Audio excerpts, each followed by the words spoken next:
इसी के आगे अब हम एक नया विराम चिन्ह का नाम पढ़ रहे हैं जिसे कहते हैं प्रश्न सूचक चिन्ह। इसको इंग्लिश में कहते हैं क्वेश्चन मार्क। ये आप लोगों ने बहुत अच्छे जाना है कि प्रश्नवाचक जो चिन्ह का प्रयोग होता है वो वाक्य के अंत में प्रयोग किया जाता है। इसका चिन्ह होता है आपका, जैसे आप उल्टा क्या हाफ सर्कल बना के और लाइन खींच के नीचे डॉट होता है, ठीक है। तो अब इसमें क्या, प्रश्नवाचक वाक्य के अंत में प्रश्न सूचक चिन्ह लगाए। इसको आप बहुत आराम से समझ सकते हैं। जितने भी प्रश्नवाचक शब्द हैं, कब, कहाँ, क्यों, कैसे, क्या, कैसे, कितना, कितनी, कब, या फिर किसे, कौन, कहाँ, क्यों, ये जो भी शब्दों का प्रयोग कर रहे हैं, इन सब शब्दों से बने हुए वाक्य के अंत में आपको क्वेश्चन मार्क लगाना है।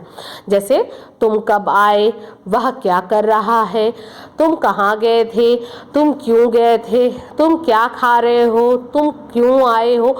कुछ भी ऐसा यदि आपका ये शब्द आ रहा है क्वेश्चन मार्क वाला, तो आप यहाँ पे प्रश्नवाचक चिन्ह ही लगाएंगे, जिसका चिन्ह का निशान ऐसा होता है, ठीक है।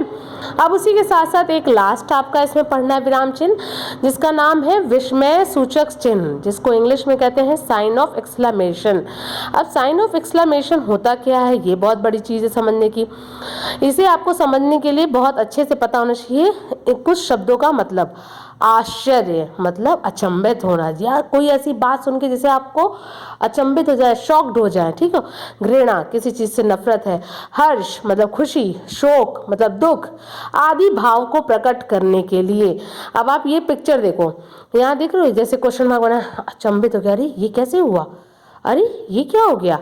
ये देखो अब हैप्पी फेस है, ये आपका सैड फेस है, ये थोड़ा चिड़चिड़ा हुआ फेस है, ठीक है, मतलब नफरत कर रहा है। अब ये जितने भी तरह का फेशियल एक्सप्रेशन, यदि आपके चेहरे पे किसी भी चीज को पढ़ने के बाद यदि आपके चेहरे पे इस तरह के कुछ भाव बन रहे हैं, तो इसका मतलब आपको विस्मय सूचक चिन्ह का प्रयोग करना होगा, जिसका चिन्ह कैसे होता है, पूर्ण विराम जैसे लगाते हो उसी के नीचे बिंदी लगानी होती है, ठीक है। अब जैसे वाह तुमने तो कमाल कर दिया, अब मैंने ऐसे बोला तो मैं तो बहुत अच्छे से मतलब तारीफ करी ना खुश होके, वाह तुमने तो कमाल कर दिया। अब ये जैसे बोला हाय मार डाला, अब अगर मैं बोलूँ तो थोड़ा दुखी भी हूँ ना। और उसी तरह जैसे अरे तुमने इतने अच्छे नंबरों से अपने एग्जाम्स को पास कर लिया, मैं ये भी बोल सकती हूँ। तो अगर मैंने अरे शब्द का यूज़ किया, हाय, वाह, या आपका कुछ अचंभित वाले शब्दों का प्रयोग किया है, तो उस वाक्य से यदि आपके चेहरे पे कुछ इस तरह के एक्सप्रेशंस आ रहे हैं, तो आपको विस्मय सूचक चिन्ह का प्रयोग करना है। अब हमको लगता है कि आप लोगों को ये समझ में आ गया होगा कि किन विराम चिन्हों का प्रयोग कैसे करना है। आपने 5 विराम चिन्हों का बारे में जाना है, जिसमें पहला था पूर्ण विराम, जो कि वाक्य के अंत में लगता है। दूसरा आपको बताया गया था अल्प विराम, जो कि आपको जहाँ थोड़ी देर के लिए रुकना है वहाँ पे आप अल्प विराम का प्रयोग करते हैं, यानी कॉमा का प्रयोग। उसके बाद आपको अर्ध विराम बताया गया था, जहाँ मैंने आपको बताया कि अल्प विराम से थोड़ी ज़्यादा देर रुकना पड़ता है पर पूर्ण विराम से कम रुकना पड़ता है, तो उसे हम कहते हैं अर्ध विराम।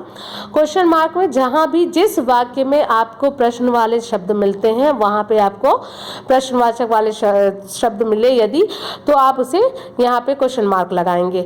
और साथ ही विस्मय सूचक चिन्ह बताया कि यदि आपके चेहरे पे कुछ इस तरह के भाव बनते हैं, जिससे कि आपके दुख या खुशी या फिर घृणा या अचंभित होने के भाव प्रकट हो रहे हैं, तो आपको वहां पे विस्मय सूचक चिन्हों का प्रयोग करना है।